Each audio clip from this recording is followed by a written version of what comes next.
Hai semua, selamat datang di channel Baca Saham. Pada video ini, kita akan bahas satu topik dengan judul Saham besar fundamental bagus, dividen jumbo, 16% setahun. Per 3 kali, ROE 54%. Untuk itu, simak video ini sampai habis ya, agar mendapat pemahaman yang utuh. Ada satu saham bagus berdividen besar yang sangat menggiurkan. Dengan dividen per share 688, yield yang ditawarkan sekitar 16% setahun. Selain itu, perusahaan mencetak kenaikan laba di atas 200%. Pencapaian tersebut membuat valuasi per saham ini hanya 3 kali saja dengan ROE 54%. Utangnya juga masih wajar dengan rasio DER yang hanya 58% saja. Nah, karena laporan terbarunya sudah terbit, Mimin mau bahas kinerja triwulan 2 2022 saham ini. Tentu saja akan ada kesimpulan di akhir video dari aspek yang dibahas. Untuk itu, nonton sampai selesai ya. Seperti biasa, pembahasan ini bersifat edukasi dan bukan rekomendasi. Kamu bisa saja rugi jika beli saham ini. Untuk itu, selalu berhati-hati sebelum membeli saham. Disclaimer on ya. Pertama, aset. PTBA punya aset 35,91 triliun di tahun 2022. Sedangkan di tahun 2021 asetnya berjumlah 36,12 triliun. Artinya aset PTBA turun 0,58% dalam 1 tahun. Sekarang mari kita bahas lebih detail. Dari total aset 35,91 triliun, perusahaan punya aset tetap 8,41 triliun. Artinya 23,42% aset PTBA berada dalam bentuk ini. Jika dibanding tahun sebelumnya, pos ini naik 1,08%. Selain aset tetap, ada juga investasi Ventura bersama.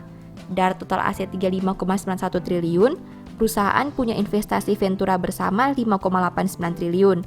Komponen ini punya porsi kedua terbesar di dalam aset PTBA. Jika dibanding tahun sebelumnya, pos ini naik 13,93%. Kedua, liabilitas. PTBA punya liabilitas 13,2 triliun sampai triwulan 2 2022. Sedangkan di tahun 2021, liabilitasnya berjumlah 11,86 triliun. Artinya hutang PTBA naik 11,30% dalam 1 tahun. Nah, dari total liabilitas 13,2 triliun, perusahaan punya liabilitas imbalan pasca kerja 2,66 triliun. Artinya 20,15% hutang PTBA berada dalam bentuk ini. Jika dibanding tahun sebelumnya, pos ini turun 1,12%. Selain liabilitas imbalan pasca kerja, ada juga biaya yang masih harus dibayar. Dari total liabilitas 13,2 triliun, perusahaan punya biaya yang masih harus dibayar 2,44 triliun. Komponen ini punya porsi kedua terbesar di dalam liabilitas PTBA. Jika dibanding tahun sebelumnya, pos ini naik 31,89%. Ketiga, ekuitas. PTBA punya ekuitas 22,45 triliun sampai triwulan 2 2022. Jika dibanding tahun sebelumnya dengan angka 24,05 triliun, berarti ekuitas PTBA turun 6,65%. Dari total ekuitas 22,45 triliun, perusahaan punya saldo laba belum dicadangkan sebanyak 6,58 triliun. Artinya 29,31% ekuitas PTBA berada dalam bentuk ini. Jika dibanding tahun sebelumnya, pos ini turun 21,48%. Keempat, pendapatan. PTBA punya pendapatan 18,42 triliun sampai triwulan 2 2022. Sedangkan di tahun 2021 pendapatannya berjumlah 10,29 triliun. Berarti pendapatan PTBA naik 79,01% dalam 1 tahun terakhir. Kelima, biaya pokok. PTBA punya biaya pokok penjualan sebanyak 10,07 triliun. Sedangkan di tahun 2021 biayanya berjumlah 6,74 triliun. Berarti biaya pokok PTBA naik 49,41% dalam 1 tahun terakhir. Keenam, laba. PTBA mampu menghasilkan laba sebanyak 6,15 triliun. Jika dibanding tahun sebelumnya di angka 1,77 triliun, berarti laba PTBA naik 247,46% dalam 1 tahun terakhir.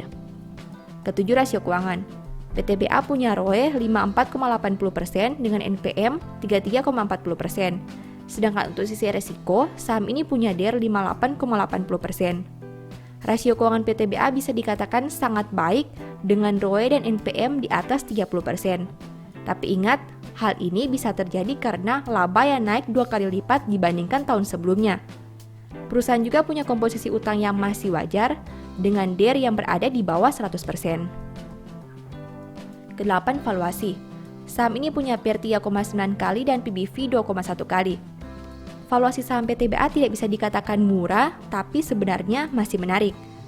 PR saham ini terlihat rendah dengan angka 3 kali, tapi hal itu dikarenakan laba yang naik signifikan. Pertanyaannya, apakah kenaikan laba tersebut bisa berlangsung dalam jangka panjang? Setelah melihat pembahasan tadi, ini kesimpulannya. 1. Deposito berjangka yang berkurang membuat total aset turun. 2. Naiknya biaya yang masih harus dibayar berpengaruh terhadap kenaikan liabilitas. 3. Saldo laba yang berkurang membuat ekuitas menurun. 4. Laba bisa naik 4,3 triliun karena pertumbuhan pendapatan yang jauh lebih besar dari kenaikan biaya pokok. 5. Rasio keuangan sangat baik. 6. Valuasi tidak lagi murah, namun bisa dipertimbangkan. Demikian analisis singkat saham PTBA berdasarkan laporan keuangan triwulan 2 2022. Selalu ingat bahwa pembahasan ini hanya dari sudut pandang pribadi. Tidak ada jaminan pasti profit dan mungkin saja kamu bisa rugi jika beli saham ini. Sebagai informasi, di tahun 2022, Mimin menulis ebook baru dengan judul Cara Cepat Analisa Laporan Keuangan. Ebook ini ditulis karena Mimin lihat banyak pemula yang masih bingung dengan cara menganalisa laporan keuangan. Kalaupun bisa analisa, biasanya menghabiskan banyak waktu karena harus membaca laporan keuangan yang sangat tebal. Dengan terbitnya ebook ini, diharapkan kamu bisa menganalisa laporan keuangan secara mandiri dan tentunya tidak membuang banyak waktu. Banyak tips dan trik yang bisa digunakan sehingga kamu tidak perlu membaca angka satu persatu.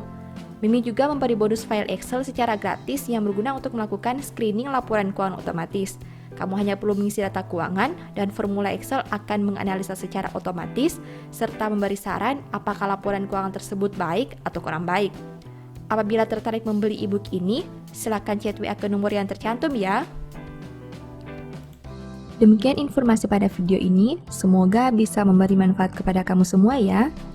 Oh iya, saya mau menyampaikan bahwa sekarang Baca Saham punya 3 ebook tentang saham yang mungkin saja bisa berguna bagi kamu, yaitu Strategi Nabung Saham, Analysis Report, dan The Stock Market. Berikut perbedaan antara 3 ebook tersebut. Ebook Strategi Nabung Saham berfokus pada pembahasan teknik, money management, dan semua hal yang berhubungan dengan nabung saham. Poin intinya bisa dilihat pada tampilan berikut ini. Ebook Analysis Report berfokus pada hasil analisa fundamental 12 saham pilihan berdasarkan laporan keuangan terbaru. Poin intinya bisa dilihat pada tampilan berikut ini. Ebook The Stock Market berfokus pada panduan bagaimana menganalisa fundamental suatu perusahaan dan money management yang baik. Poin intinya bisa dilihat pada tampilan berikut ini. Apabila kamu tertarik membeli salah satu dari 3 ebook tadi, silakan chat WA ke nomor yang tertera di layar ya. Ingat, hati-hati terhadap semua jenis penipuan yang mengatasnamakan baca saham. Baca Saham tidak pernah mengelola dana ataupun melakukan penjualan produk di luar Instagram, YouTube, dan Telegram resmi Baca Saham. Sebagai penutup, saya mau mengutip satu statement yang semoga bisa menjadi semangat bagi teman-teman. Kecongkakan mendahului kehancuran, dan tinggi hati mendahului kejatuhan. Thank you.